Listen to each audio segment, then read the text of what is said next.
আজকে বানাবো মাটন খিচুড়ি। বৃষ্টির দিনে খিচুড়ি খেতে কার না ভালো লাগে বলুন? এতদিন যা ভ্যাপসা গরম পড়েছিল, আর এখন এই বৃষ্টির জন্য একটু শান্তি লাগছে। গরমের দিনে আসলে কিছুই খেয়ে শান্তি নেই। তাই আপনাদেরও বলছি, খাওয়া পরে স্বাস্থ্য আগে। বিরিয়ানি কিংবা এই খিচুড়ি জাতীয় রান্নাগুলো আপনারা অবশ্যই ঠান্ডা পড়লে অথবা বৃষ্টির দিনে রান্না করবেন। নিজে ভালো থাকলে জীবনে আরও অনেক কিছু খাওয়া যাবে, তাই না? খুবই সুস্বাদু এই খিচুড়ি রান্না করতে খুবই ধৈর্যের প্রয়োজন, মানে সময়ের প্রয়োজন। কিন্তু আজকে আমি দেখাবো কিভাবে খুব অল্প সময়ে রেডিমেড মশলা দিয়ে খুবই ঝটপট এই খিচুড়িটি বানিয়ে ফেলতে পারেন। Hello everyone, welcome back to my channel Ishana's kitchen. এখানে আমি 1 কেজি মাটন নিয়েছি, আর মাটনের সাইজটা আমি মিডিয়াম সাইজ করে কেটে নিয়েছি। আমি মাংস মাখানোর জন্য রেডিমেড মশলার পুরো প্যাকেটটাই দিয়ে দিলাম। সাথে দিচ্ছি পরিমাণ মতো লবণ। আমি প্রায় 2 চা চামচের মতো লবণ দিয়েছি। আর মরিচ গুঁড়ো দিচ্ছি 1 টেবিল চামচ, আদা 1 চা চামচ, রসুন 1 চা চামচ, আর জিরে দিলাম 1/2 টেবিল স্পুন, পেঁয়াজ দিলাম 3 টেবিল স্পুন। সাথে দিয়ে দিচ্ছি পরিমাণ মতো সর্ষের তেল। আর ভুনা খিচুড়িতে কিন্তু সর্ষের তেলের ফ্লেভারটা খুবই ভালো আসে। আচ্ছা, প্যাকেটের গায়ে কিন্তু লেখা ছিল কোনো এক্সট্রা মশলা ইউজ করতে হবে না, তবে আমি একটু স্বাদ বাড়ানোর জন্য সব মশলাগুলো অ্যাড করলাম। আর এখন মাংসটাকে আমরা ম্যারিনেশনে রাখবো মিনিমাম 30 থেকে 40 মিনিটের মতো। সবার প্রথমেই আমরা ম্যারিনেশনের কাজটা শেষ করলাম, এবার ডালের প্রিপারেশনে যাব। আসলে ধাপে ধাপে কাজ করলে রান্না করাটাও সহজ হয় আর তাড়াতাড়িও হয়। মুগ ডাল থেকে একটা অ্যারোমা না আসা পর্যন্ত ভেজে নেব।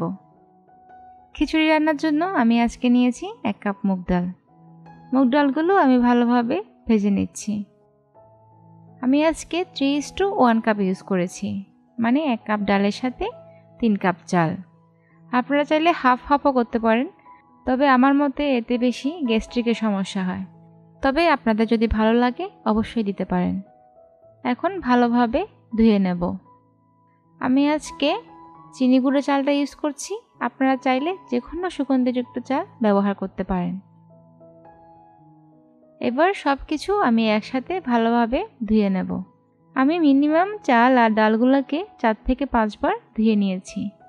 এখন চাল আর ডালগুলোকে আমি 10 মিনিটের জন্য ভিজিয়ে একপাশে রেখে দিচ্ছি। এবার চলুন মাংসের প্রিপারেশনে যাই। মাংসটা রান্না করার জন্য আমি এখানে প্রেসার কুকার নিয়ে নিয়েছি। প্রথমে দিয়ে দিচ্ছি পরিমাণ মতো তেল আর 1.5 কাপের মতো পেঁয়াজ। পেঁয়াজটা আমি লাল করে ভেজে নেব। আর সাথে দিচ্ছি কিছু গোটা গরম মশলা। এখানে দারচিনি, এলাচ আর লবঙ্গ আছে। এবার আগে থাকতে ম্যারিনেট করা মাংসগুলো আমি এখানে ঢেলে দেব। মিনিট 5 মতো আমি একটু কষিয়ে নেব। তারপর দিয়ে দিচ্ছি পরিমাণ মতো জল। জলটা অবশ্যই প্রেসার কুকার বুঝে আপনাদের দিতে হবে, কারণ ওভারফ্লো হয়ে গেলে কিন্তু আপনার প্রেসার কুকার যখন সিটি দেবে তখনও কিন্তু ঝোল বাইরে পড়ে যাবে। মাংস আর জল দেওয়ার পর মিনিমাম প্রেসার কুকারে 1.5 ইঞ্চি থেকে 2 ইঞ্চি খালি রাখবেন। তাহলে দেখবেন আর কোনো রকম সমস্যা হবে না, আর ঝোলও গড়িয়ে পড়বে না। আমি এখানে 1.5 কাপের মতো জল দিয়েছি, আপনারা আপনাদের পরিমাণ মতো দিয়ে দেবেন। তারপর ঢাকা দিয়ে 4 থেকে 5 সিটি পর্যন্ত রান্না করব। আর যদি সময়ের হিসাবটা ধরতে যান তাহলে 20 থেকে 22 মিনিটের মতো হবে।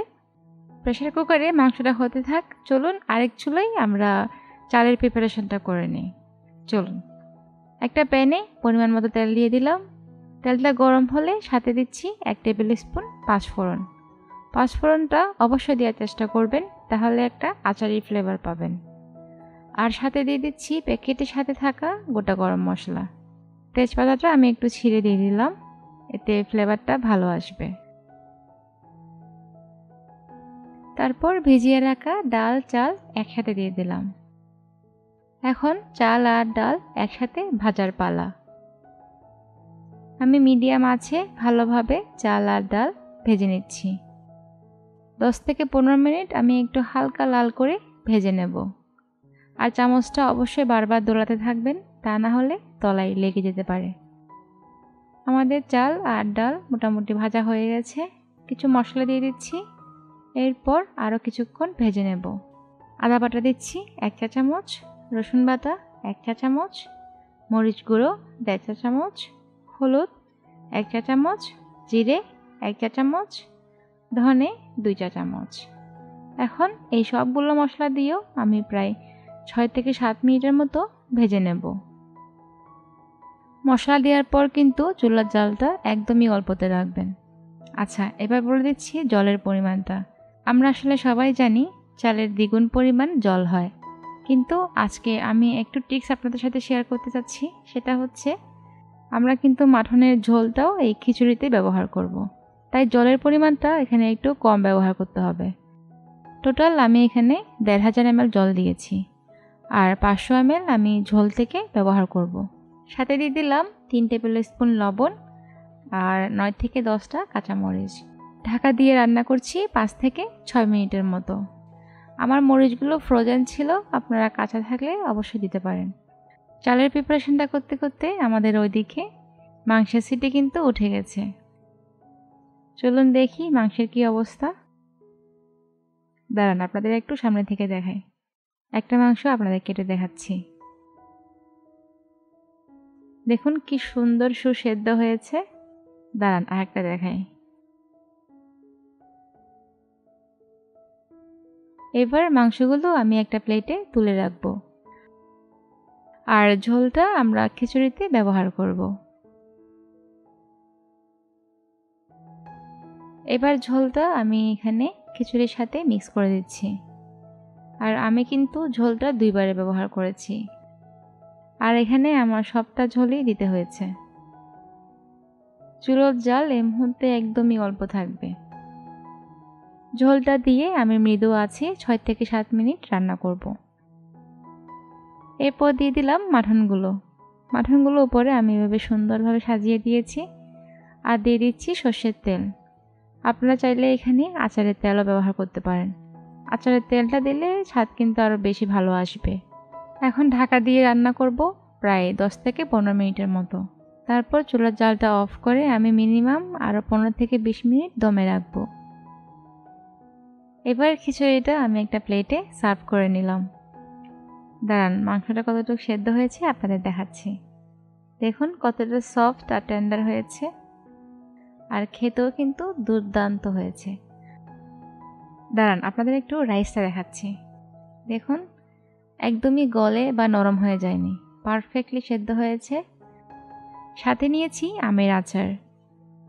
এই আমের আচারের রেসিপিও কিন্তু আমার চ্যানেলে আছে, চাইলে দেখে আসতে পারেন। আমি ডেসক্রিপশনে লিঙ্কটা দিয়ে দেব। এই আচারের সাথে খিচুড়িটা খেতে কি যে ভালো লাগে, আপনারা না খেলে বুঝবেন না। আপনারা অবশ্যই বাড়িতে বানাবেন আর আমাকে কমেন্টসে জানাবেন কেমন হলো। Thank you.